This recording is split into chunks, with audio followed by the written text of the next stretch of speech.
두 분께서 가신 길. 오늘은 대림 제2주일 루카복음서 3장 1절부터 6절까지 읽고 묵상하고 나누고자 합니다. 오늘 복음서에서 루카는 예수님께서 공생활 시작하기 전 세례자 요한을 등장시킵니다. 그리고 이사야 예언서 40장 3절에서 5절에 나오는 말씀을 인용합니다. 광야에서 외치는 사람의 소리, 주님의 길을 마련하여라. 그분의 길을 곱게 내고 굽은 데는 곱게 되고 거친 길은 평탄하리라.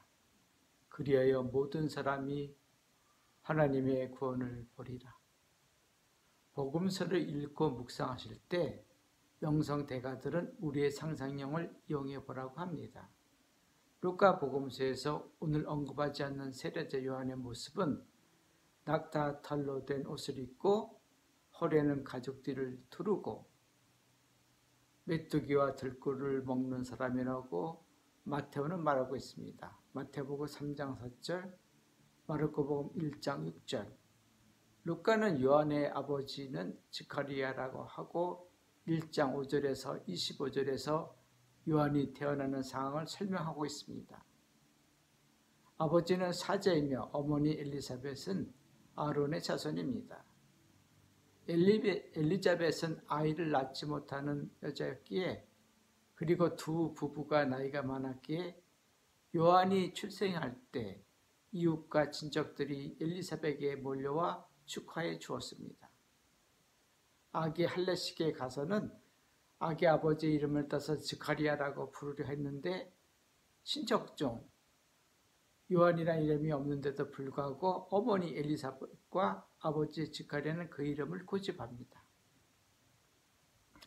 아기는 자라면서 아버지 집에서 살지 않고 광야에서 삽니다. 아버지가 사제니 사제가 되어 성전에서 사제 직무를 수행해야 하는데 광야에서 거칠고 황량한 들판에서 삽니다. 아버지와 다른 길을 걷습니다.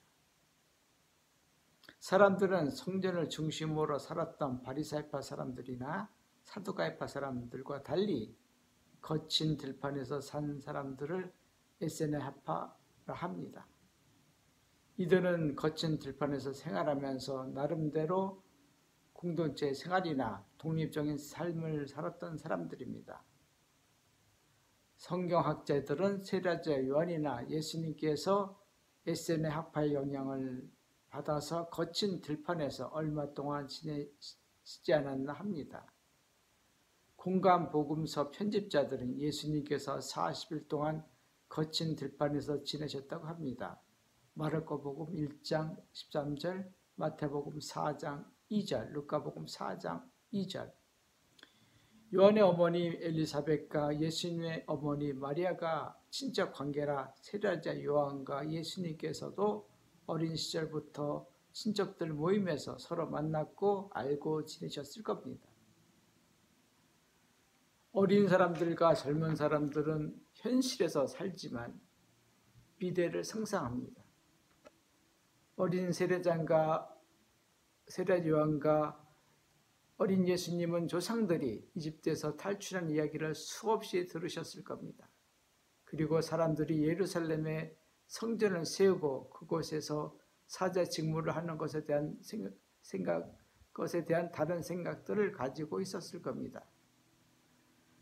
세례자 요한과 예수님께서는 모세가 하나님을 만난 곳은 성전이 아니라 호렙산이라는 것을 잘 알고 있었습니다.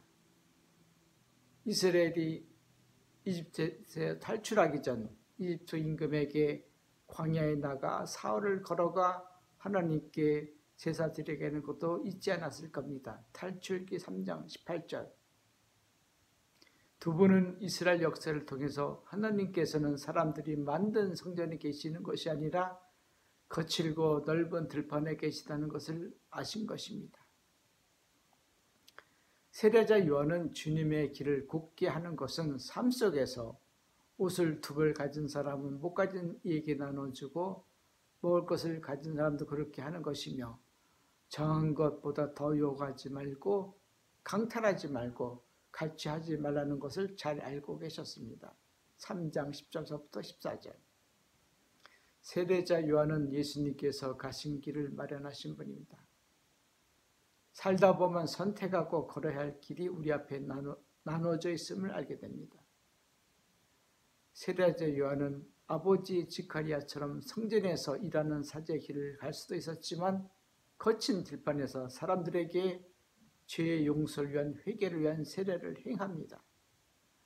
아버지 지카리아의 길과 세례자 요한의 길이 다르지만 어느 길이 옳은 길이라 말하지 않겠습니다.